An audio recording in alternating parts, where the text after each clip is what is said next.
So I'm going to go ahead and get started. I'm sorry to all the folks I may have been able to work with this morning. I have a really great presentation on some particular work I do with student teachers around lesson study, where we meet once a week and we talk about practice together. And it's really, really worthwhile, rich stuff. It gets at the heart of the matter, the work we do together. And Lisa is working out a way for me to possibly share that tomorrow. And I'd really like to share that with you all. This afternoon, though, I'm going to be sharing something quite different. This is a thought that I've had with a few other people about rethinking teacher preparation, teacher development through a different model altogether. So I'm going to start with just starting a slideshow, but I'm going to be putting you in groups in just a moment, giving you a little bit more of an outline of it as well. So let me get my slideshow going and sharing with you. Let's see, share screen. Okay. And let's see, slideshow, and view the slideshow. Are we seeing it okay? It's looking good? Okay, so to start with, you can see my email there. You might want to contact me about stuff if you want to. And we're going to be thinking about learning progressions, which have been around for a little bit, but we're going to be reframing them. And in this session, I'm going to be laying out some ideas around this. This is really a think tank kind of exercise. We're thinking together about things. I've been to a number of sessions already. We talk about TPEs, we talk about TPAs and such. But what if we were to take all those things and slide them over and say, what do we want to do? What might be a different approach altogether? How could we think about this quite differently? And so this is just a proposition. It's going to be a thought exercise, as I said. And I'd like you to involve yourselves with it and help me think about it as well. So the first thing I'd like to do is have you think about something for yourselves first, okay? So look at the metaphor here. There's somebody about to have to make a climb. So we might think of this as the teacher candidate, and they're going to have to accomplish something, all right? Now, what I'd like you to do is thinking about a particular aim, and this is a reframing of TPEs right here, building and maintaining a positive, productive, and inclusive learning community. Okay, so imagine that as something you want to do with your beginning teachers. But what I want you to do for yourselves for a minute now, you can write for yourself, you can just think about it. If this person's making a climb towards that goal, what would be some beginning things they might do towards that aim? So beginning teaching activities and practices. And the one I suggest is greeting students as they arrive to class is something you might want beginning teachers to do early on in their practice. If you want to think about them moving up a little bit, getting more sophisticated in their teaching, move towards that more expert ability to build and maintain positive, productive, and inclusive learning communities, maybe an intermediate step is working with the students to establish group work norms. So you can imagine all the kids coming together. You're going to be working in groups of 4. Okay, help us. Let's make some guidelines for ourselves. If there are 4 people in the group, what would some of the roles be? How should people attend to each other? Should we be present? Those would be all the kinds of things you might work with at an intermediate level with students. So that might be something a student teacher aspires to. And my suggestion for advanced teaching, and this is, I'm wrestling with learning progressions being within the frame of beginning teaching or just learning progressions across the profession. But imagine some kind of advanced teaching ability where you work with your students and you discuss norms, rules, rights, all those things for student-led class meetings. Instead of the teacher leading a class meeting, how would you as a teacher enable your kids to run their own class meetings? So what I'd like you to do is in breakout rooms, if you could just think about these things together, write down a few things, put them someplace safe because you're going to need them at the end of the session, okay? You want to keep them in mind toward the end of the session, all right? So let me go ahead and make some, I want to check first, thumbs up. I think I have enough to go to the next bit and work in the breakout rooms. Anybody have a question burning before I send you off to breakout rooms? Please, Lisa. Are you suggesting that when we're thinking about things that we think about a beginning, a middle, and an end? like a beginning and intermediate and advanced stage, or are you just saying wherever your imagination takes you? It'd be nice if you could think of it as hierarchical that way. So you're going to have a conversation, or you're thinking about your teachers, candidates that are coming this fall. In the fall quarter or fall semester, what would be some beginning places they would go towards getting to this place about building community? If you imagine the middle of your year, what kinds of things might they be doing that are more sophisticated? And if you thought about an advanced teacher, or somebody in their first, second, third, fourth, fifth year, what are some more advanced things they might do? Any other questions? Thank you for the good one, Lisa. All right, so I'm going to build breakout rooms. And let's see. Okay, I'm going to make groups of, let's see, probably 4, 5 or 6 people in each group. So if I can make my breakout rooms work. All right, and here you go. We'll be going for about 5 minutes, maybe longer. I'll check in. Hope you had a good conversation, Phyllis, with your peers. I feel kind of lost. Sorry, can I help make it clearer? Were we supposed, you're trying to develop a new way of teacher assessment, teacher performance assessment. Yeah. Is that what I got out of that? Yeah, it'll be much more clear in just about 3 minutes. Okay. I just wanted to get our heads around some things to get started with. So okay. Thank you all for that. That first part was just to get our heads around how teachers develop, some things we think about teachers might need along the way. I'm going to be giving much more detailed idea around this learning progressions now. So I'm going to share my screen with you. And here we are. So this is going to be informational for a little bit here. So this was our starter. What I want you to do now is think about what this looks like to our student teachers. And you can add things in chat as you want to. We have the TPEs, and there's some way they have to get to them. So if you want to add anything in chat right now, just thinking about what comes to mind when our student teachers are faced with TPEs. What are the things? A question for you is, what do your programs do? What do you do to help them get to that place right now? So you can take a moment to put anything in chat that you like. And then I'm going to give you a frame that's a kind of different way of looking at it. So in our programs, we tend to have different ways of going about teacher development. Some of us have really, really good set out pathways, programs. We have lots of things where we have our programs, our courses, everything's in line to help our students make their way to some goals we set for them in terms of the TPEs and such. In our program, we tend to have a lot of cohort work. So teachers work together in concert, our student teachers work together in concert. So they're able to make their way up to whatever goals they have. So what I'm going to give you right now is a very different way to think about it.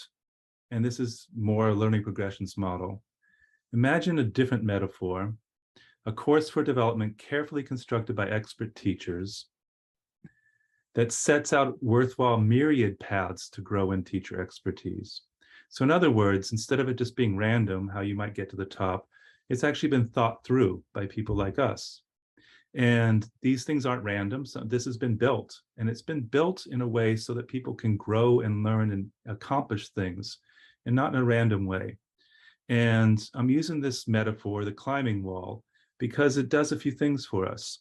The first one, and I'm borrowing this from math education because it's where I come from, the notion of productive struggle. This idea that student teaching isn't supposed to be easy. It's not supposed to be impossible either, but it should be something that's worth attempting and working through in a productive way where there's worthwhile struggles. And those struggles might be the ones we set out for them or they set out for themselves.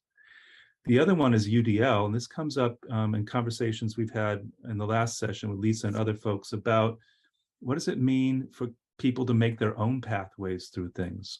So instead of it just being teacher initiated, everything that counts is determined by the teacher. What happens when the student teacher gets to say what matters to them and gets to approach it in the way that matters to them as well? Instead of having singular paths to becoming a teacher, they might have some choices along the way. So you can imagine, that they might take some kind of strand that has some very, very easy requirements early on because they need them. And some other of your student teacher candidates might want to skip the first few rungs because they've already been there and done that. So one of the failings I would say in a lot of our approaches to teacher development is we take most of our student teacher candidates as the same. And what if we were to do it differently and think they might come to this, they already come with stuff. How do we use that? Last thing I want to put out there is this idea of the path of development being owned by the doer. So in the end, the path they make is something that they've made for themselves. It's not just they met a bunch of requirements that we set out for them. It's a way of thinking about it. So I'm going to push this metaphor a bit. I want to think about how self-determination, agency, choice should matter in teacher development. So in this particular metaphor, this climber on the left has many different paths to make their way up to some particular goal. How might we frame that in terms of teacher development too? That here's one way you might go, or you might choose this way or another way. And then the other one is just consider shared endeavor, encouragement and support from peers, how much that matters along the way, and the direction each of them might be giving to each other along the way. But for us, I want you all to take a moment to think about this, and you can respond in chat as well. Okay, I'm taking the folks at the bottom here as the mentors, as us, okay? You're a supervisor, and you can see this particular supervisor with the white mask on is holding the rope, and it's probably saying something to the climber. I want you to think about this for a moment and just add in chat right now. What would it mean in this kind of metaphor for your work? What would you be doing? How would it be different than maybe the things we're doing right now? And I'll push on the notion of supervision as being evaluative and gatekeeping. How might this be different? So if you take a moment, you put a few things in chat, and we'll take a look at them. And then I'm going to take us a little bit deeper into this. Catherine's got the idea of making the learner feel safe to take risks. It's not just safe not to have anything happen to them, but the safety to take risks and make challenges.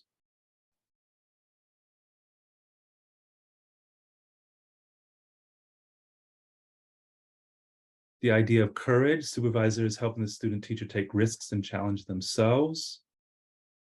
Encouragement, the idea of coaching along the way. I hear you, I'm ready to support you, whichever path you choose. Allowing the teacher to come up with his own methods by offering suggestions that lead them to decision-making, naming the strengths. Appreciate all of these. Wonderful. Do you want to try it another way? Oh, that's a wonderful too. Thank you, Christine. Connie, for that one, how tightly are we holding onto the rope? Do we give them the freedom to reach their own goals and grounding in self? I'm going to move on to the next piece now. Thank you for those good connections to this image. So this bit right now is going to be talking about learning progressions as a way of thinking about this. And it's going to be informational for the next few minutes before we get to go do a project for ourselves. So a brief history of learning progressions. So learning progressions are around us, and they've been very strongly used in the sciences and the mathematics. And examples here on the left, there's for a secondary science class, hypothetical learning progression for acid-base chemistry, before general chemistry, after general chemistry, after organic chemistry, after biochemistry. So these are all ways people might move through knowing basic things about chemistry, acid-base chemistry, to more advanced.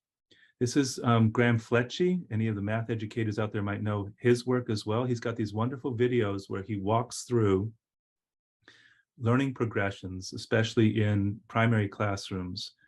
And this particular one is all about number, starting with cardinality, hierarchical inclusion, number conservation, decomposition. These are all ways in which somebody might move through the learning to become more and more knowledgeable, proficient at counting.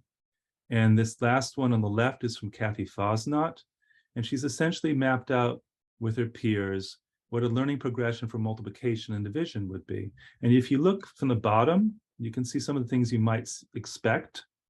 she starts with this notion of skip counting, repeated addition, unitizing.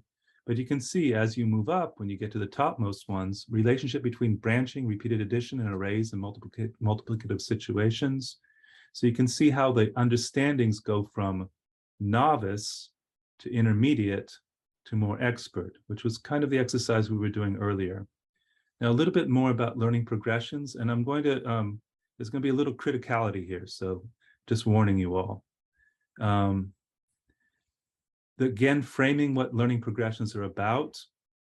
The big push for learning progressions came about in 2007. And this is, remember, this is like Nickleby time, a lot of push towards standardized testings and setting out of standards.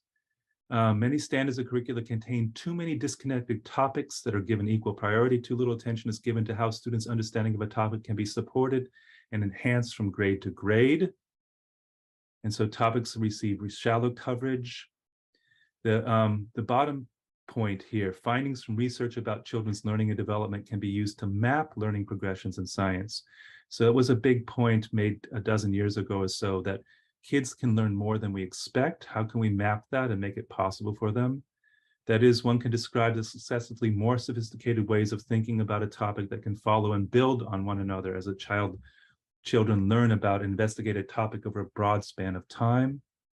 And this is from Duschel, this is from Duschel and colleagues. The idea of having intermediate understandings that are reasonably coherent networks of ideas and practices that contribute to building a more mature understanding. The important precursor ideas may not look like the later ideas, yet crucially contribute to their construction. And one more big informational piece, and then we'll get to some other good things, okay? So this one, I'm going to read this because I think this is going to connect to us. So be ready for us to make a connection to our own work as well. So the idea of learning progressions, mapping things out, learning maps, came about as a result of standards, the standards movement. So even the most cursory examination of our science standards reveals that there are simply too many of them, covering too many disconnected topics at each level, and they often lack careful vertical articulation. Our high-stakes state assessments do not focus on central topics and practices in science. Rather, they rely on simple multiple-choice questions that do not adequately address what we want our students to know or be able to do. These standards and assessments have led to the use of curricula that are thin and attempt to cover too much in each grade. Hold on to this one, because the next slide's going to come up. And this, in turn, has encouraged instruction that focuses on coverage of topics rather than providing the careful scaffolding required for students to develop integrated and sophisticated understanding of science content. So that purple bit, hold on to that as well. Think about our own teacher practices and our teacher education programs. Our students are not spending sufficient time engaging in complex cognitive tasks such as inquiry, argumentation, explanation, and therefore it should be no surprise that many of them do not develop the critical thinking skills we hope they will attain. Now, each of the highlighted pieces, I want you to frame not just in what we're seeing in schools, but what we're seeing in our own programs, because we are educational entities and we teach people. So how do these matter to the way we go about things? So I'm going to give you something familiar here. All of you should know these. Now, the reason I put this up there, obviously, is that these are standards for learning, and there's quite a lot of them. And so the argument made by the people for learning progressions was the notion that there's just so much, and it pushes instruction towards coverage. And I want to ask us all to think about that for our own programs. How much of our programs are about covering TPEs rather than using them for some deep inquiry, some way to really get at the things that matter to teaching in the long run? So instead of, how many programs are about, did you accomplish this check mark box? Yes, rather than deep investigations. So I'm suggesting learning progressions may be a different way of thinking about this. I'm going to give you one more. This should also be familiar to you. The idea about assessment, how we think about assessment, and we go about assessment in our teacher ed programs. And as many of you know with CalTBA, I've only given you 5 of the 8 rubrics here. And this is only one cycle. There are 2 cycles. So if we go back to the impetus for learning progressions, the impetus of learning progressions was we have a standards-based curriculum. It's too many discrete bits. It pushes coverage, and the assessment doesn't push us towards deep learning or deep care. So those were the pushes towards learning progressions. So that's why I'm suggesting maybe learning progressions may be a frame we want to apply to our own work. Let's go into something more positive. So these are things that I'm suggesting about learning progressions. Learning progressions for teaching practice may promote teacher development that is carefully and thoughtfully structured rather than a collection of requirements to be met, hurdles to overcome.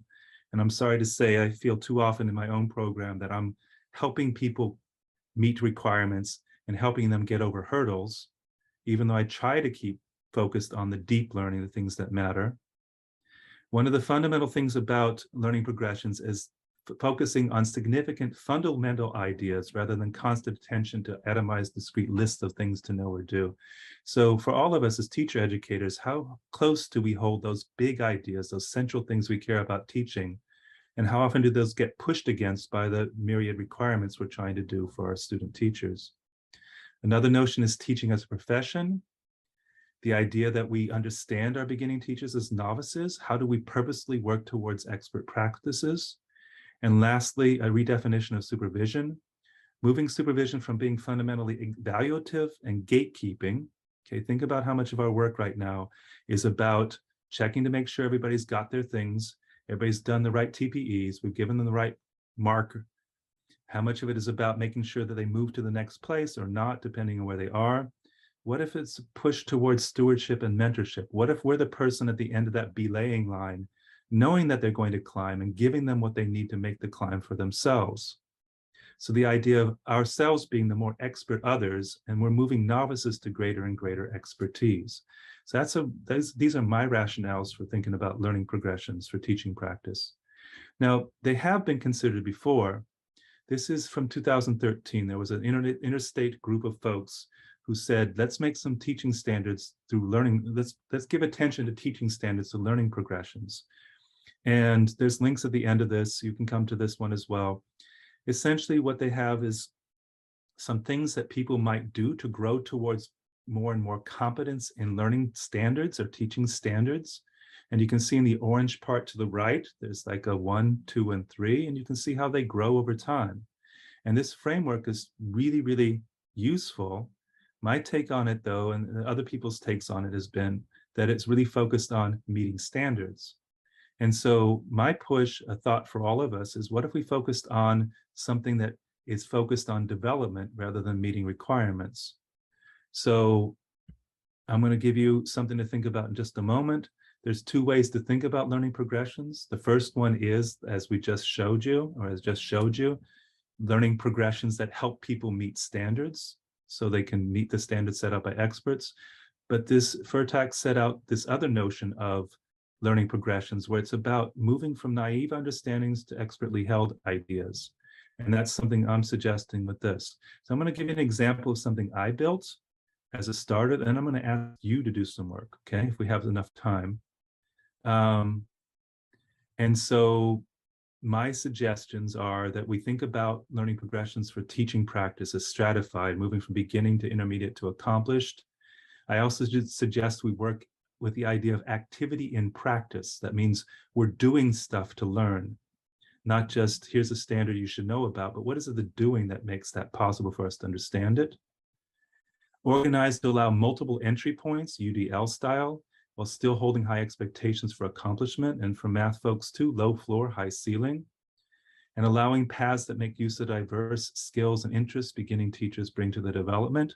So in terms of equity and justice, how do we acknowledge where people are when they're coming to their teacher development, and set up choice? Choice is such a big deal in TPA and elsewhere, but how about in our own teacher development? So well, I'm going to leave this aside for right now, but we need to think about domains, what kinds of things we might want to go from. The ones that I've thought about in the past, the California TPEs, the TPA, national board standards. There's also University of Michigan high leverage practices. So what should the learning progressions be about? And these might be some places to start with.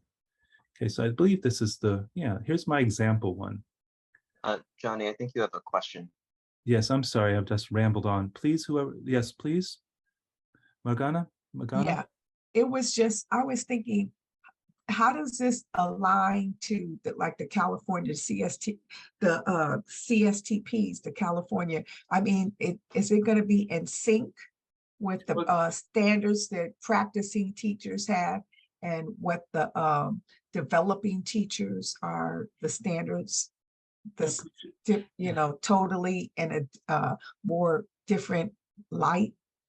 Well, I'm sorry, I'm gonna give you two ways to think about this. One is, yes, we should use the TPEs, and they could be the framings document. The TPEs are set out as expert practices. These are the things you should be doing, but they don't set out what you might be doing as a beginner in activity or in intermediate kinds of activities to get there. And essentially, all of our programs, we have to invent that and work with our student teachers to figure out what to do along the way to get to that TPE. And so learning progression might set out a map that shows a way to get to those TPEs. So here's a TPE on some particular topic. Instead of saying, in my program, we do this, in your program, you do that, that's what these experiences. What if collectively as expert folks, we came together and said, these are some worthwhile things to do as a beginner towards that TPE, or as at an intermediate level or an expert level. Magana, I appreciate the question, because a different thought altogether, and this is heretical, was that just like the national board set teaching standards for people. What if, expert mentors, supervisors set out roadmaps or set out learning maps, learning progressions that articulated what it means for a novice teacher to become more expert. And it's kind of owned by people who actually do the work. So that's the second way of thinking about it too. Andrew, what time is it? I'm losing track of time. I want to be careful. We're at 2:30. Oh, good. So I have a little more time. So enough time for you to do things, because I've talked way too much. What I'd like you to do right now is just look at this for a minute, and I'm going to ask you to do some work together again. So this is an example I built of what a learning progression might look like based on the things I've set out. And you can see that I set out initiating at the bottom, integrating at the middle level, or practicing. So this might be beginning, middle, expert. You can think about how you want it to be. And I set out these understandings under each of the titles. These are my ways of thinking about it. Under initiating, I said, and this is the practice, promoting critical creative thinking and inquiry. So this one fits under actually TPE 1, as we all know, right? So this goes straight to TPE 1, critical creative thinking. I think it's 1.2 or something like that. So if we look at this one, my initiating level is understanding how to make questioning a part of practice. This might be something you'd want a beginning teacher to know how to do. How do you use questions to make as part of your practice? And I put down some ideas down here. Gives time to wonder and opportunities for students to share their wonderings. Students respond to one another's questions about content. Teacher lists student questions to class discussion. And you can see that the idea would be that they would rise up to more and more sophisticated practice. So that might be this yellow part at the bottom might be things you might expect of a beginning teacher in that fall quarter. And then intermediate understandings, maybe they're starting the second half of the year, January something, things to work towards. And this is my suggestion under integrating or intermediate, understanding how to build student reflection and criticality. And so these might be some things that student teacher starts to work towards. The student teacher might model their own inquiry on topics to be presented. Student teacher might ask students to reflect on their own thinking, some kind of critical self-awareness. Student teacher might ask students questions, might integrate students' questions into critical considerations of a topic. So that might be a more intermediate level. And of course, this is my construction. You might think about this quite differently. And then practicing the highest level, my suggestion is understanding how to work from and develop student inquiry. So this is about students as initiators. So uses in text and materials that hold varying perspectives. Students work with expert others to address questions they have constructed. So you can see it's moved from less teacher initiated and driven to more student driven and initiated with the guidance of teachers. So that's my framing for what it means to become more expert at this promoting critical creative thinking and inquiry. And at the top, I have works with students to set out problem-based learning activities. Students construct investigations based on inquiry of their own design. So this is just a frame. And I want to stop for a moment and ask if anybody has any thoughts, questions before I ask you all to do some things for yourself. I know I went on and on there, and I apologize that it was so much. I think you've got a couple of questions in the chat already. Okay, can you help me, Manju? Absolutely. So Magana asked, do you want evidences? Magana, I don't know if you're able to elaborate on that. I asked that earlier. I was just trying to figure out what he wants from us. So I want to wait to hear what exactly he wants us to do. Okay, good. And we have Nicole asked, developing student inquiry embedded from the beginning stage in this model, or is embarked on only at the practicing or advanced level? So that all of those are questions for the design of such a thing.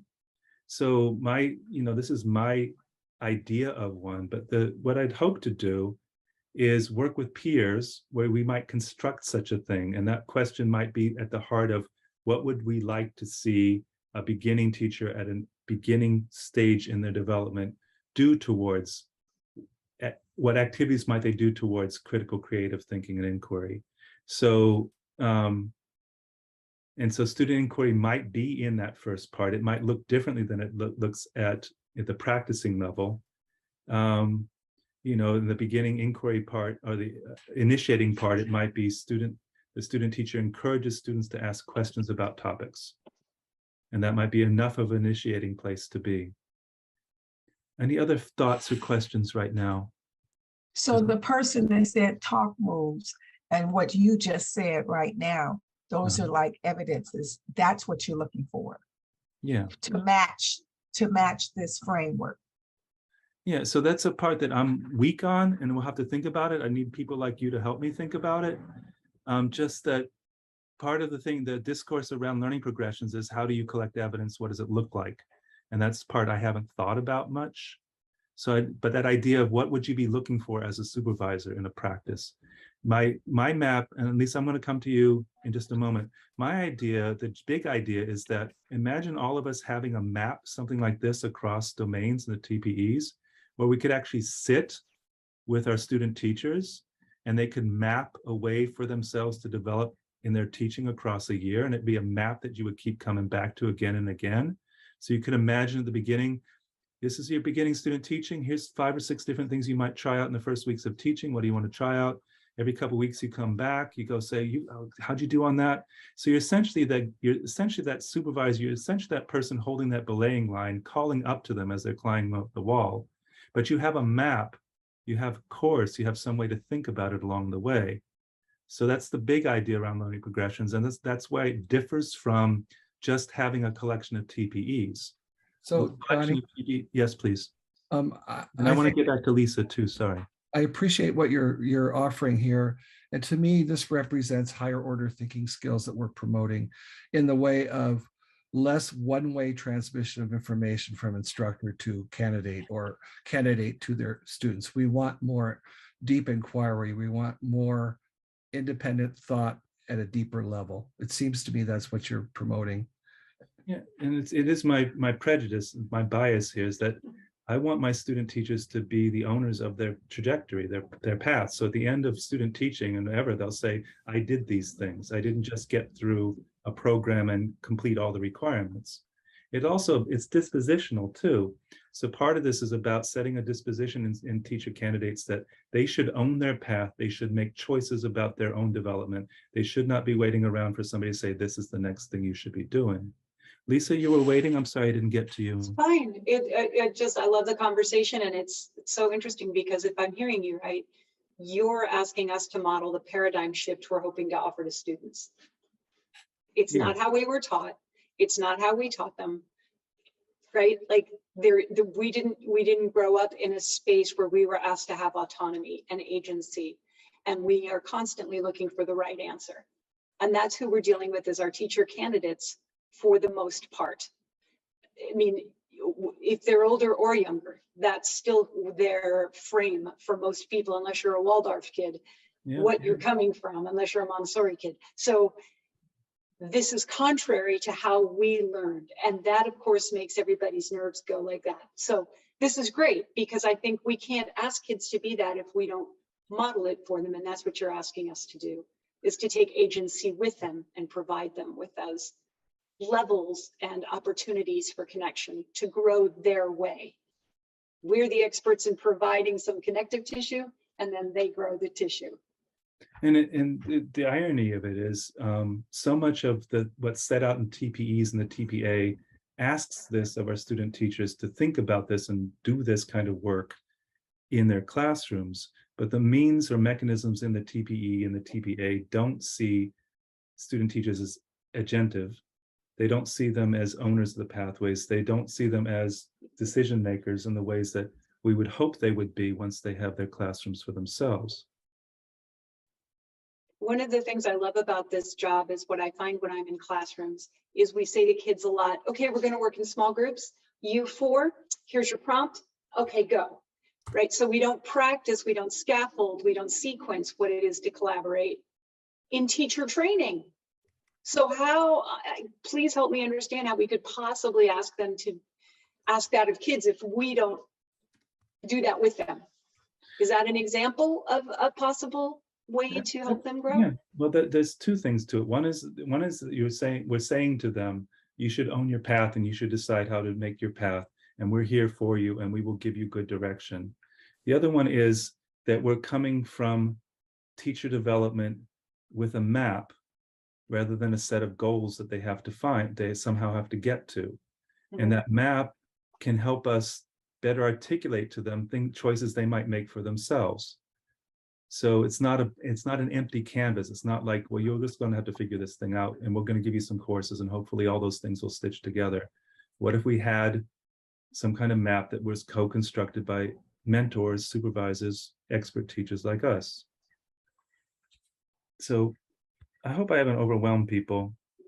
No, I think that your points are very well taken, Johnny. I want to encourage this sort of thought stream and just suggest, as Edwina mentions in her chat, that what we're confronted with are age-old practices on the part of mentors that don't necessarily embrace this idea of more autonomy for our student teachers, and getting away from them following sort of a one-size-fits-all depending on what classroom they're in.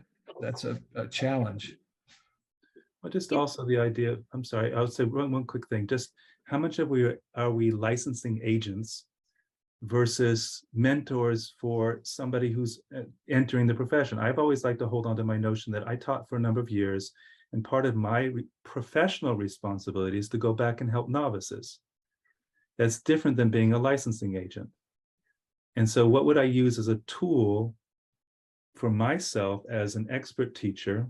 You know, I've been at the wheel or the bench for years and years. I know this stuff. What am I going to do to help that novice get to good places rather than give them tests? I agree. Somebody was going to. And then I'll promise I won't say another word. But what it is like, these are the bars of assessment. And this is the teachers moving towards students, like the student voice. And if I'm hearing you right, we have to find places, and Edwina right, we have to find places along the way where we can collect evidence that allows them through the bars and the gates, but is that map. It covers the whole map of them making choice along the way. So if I said morning meetings for social, emotional, or community building, would I be off? Is that I'm way off target from what you're expecting? No. What I appreciate about that, and the way I've been thinking about it all, is because of the folks I worked with when I was in graduate school, everything learned through activity. And so what does morning meetings set up for a beginning teacher to have to think about and work through in terms of building community? And I don't need the answers to that. I just need to know that there's going to be opportunities for them to learn stuff that's going to matter to their teaching. So we have any other comments? I wanted to give you, let's think, I want your help here. What we could do right now is just think about building one together. I had this notion of adding on some of those things, that first question I asked you about beginning, intermediate, and advanced in terms of building community. We could do that, or we could continue this conversation. Anybody have a choice they would like to make? Just sharing some of the things we thought about at the beginning of this session, or to continue to talk as we are now? I don't want to monopolize the conversation, but I have something that's 30 seconds I wanted to say Please, about please. about Please do. advance. I was just going to say something that I don't see in here that might be part of advance or somewhere in there is facilitation of the student for a self-assessment or something like that, or the student being reflective in learning and their personal goals and that type of thing. You know, so some kind of formative assessment or something in there, even if it is by the student or students. What I appreciate about that is I think about UDL and how UDL is laid out. It's meant to start out with things teachers might do to make things happen for kids, but as you go down, it's more and more about what the kids are doing for themselves. And that might be a way of thinking about how learning progressions work, is how do you teach in a more expert way to set children up to be more agents for themselves too. Let's do one thing, because I want to honor the things that you did before. If we look at right now, I think you still see my screen. Anybody have some offerings for, let me bring up that page. It'll take me just a moment. I apologize for being all over the place right now. I had a hard morning. Okay. If we could look right here, I'm going to take us to one sheet. Okay, what I'd like to know, I'm going to put this in chat, this particular page. And what I'd like you to do is just add things to it. And we might just close with that. And close with a conversation too. Let me copy the link. And so in chat, if anybody wants to offer a few things about what you thought about in terms of what should come next. So I heard morning meeting. That might be an initiating thing that somebody might do here. Anybody else have one they'd like to add, or you can add for yourself? Things that came up for you. We talked about communicating with families or parents. Okay. Initiating, integrating. We thought, I think we had that as initiating, but maybe that's a bit more complex. Well, what would be the second? What would take that up a level, Lisa? Take the same idea, communicating with parents. Mm-hmm. I mean, The only thing is my student teachers say that's something that they have a difficult time engaging in, yeah. period. I'm wondering if because it's more integrating. Yeah. It's a part of a disposition, closer to being a disposition. They can't do. Mm-hmm. I tell my student teachers to initiate a conversation with parents and always be positive. Find something positive that you can say about their kid and call and say, hey, he was or she was great in doing such and such, and leave it at that. Mm-hmm. It opens the door for further communication, especially if something has to be corrected later.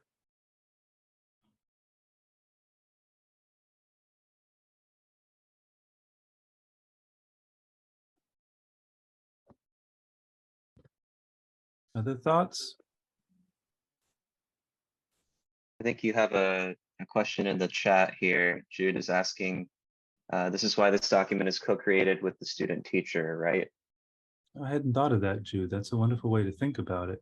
The way I thought about it was that we'd have some kind of generic map that might be constructed. So imagine if we're using the climbing wall metaphor, the map, the wall's been built by expert teachers saying these are the ways to go about it.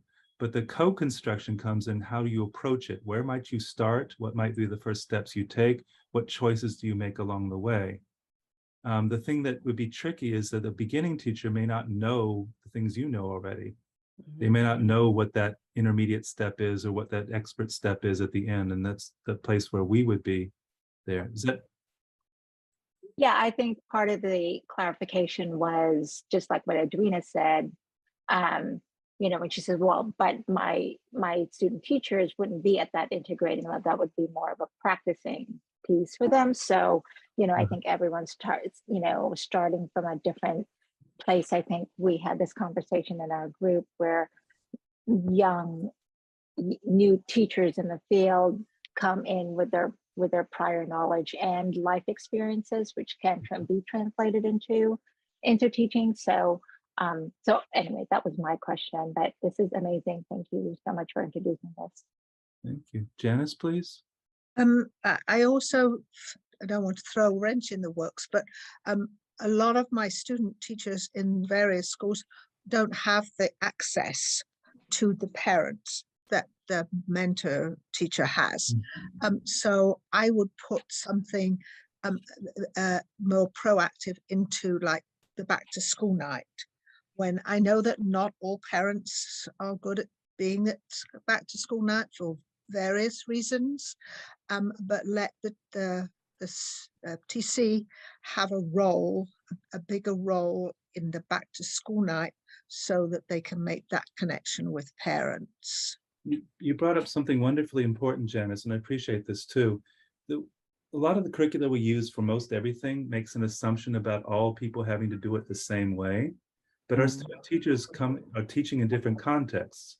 So if we use this idea of a map, the climbing wall again, there may be a different path for that student teacher who doesn't have that same frame for their teaching.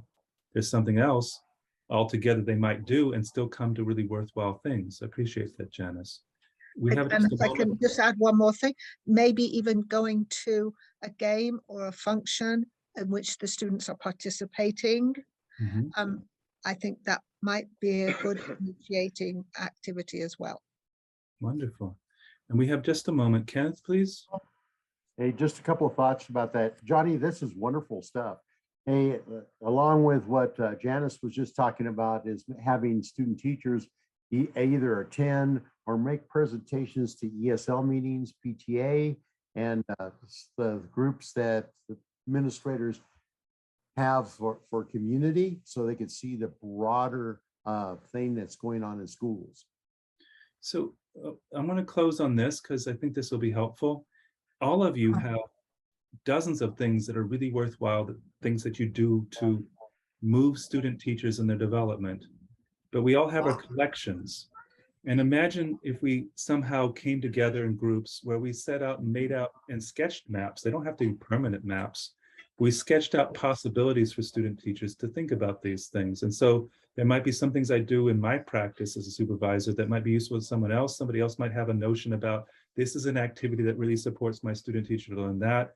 Instead of it being tabula rasa or just a blank slate about what happens between the first day you start student teaching and how you get to more expert practice, the idea that we might come together and share our knowledge in some kind of map or something could be a really worthwhile activity. Now, I gave you way too much today. I apologize about that.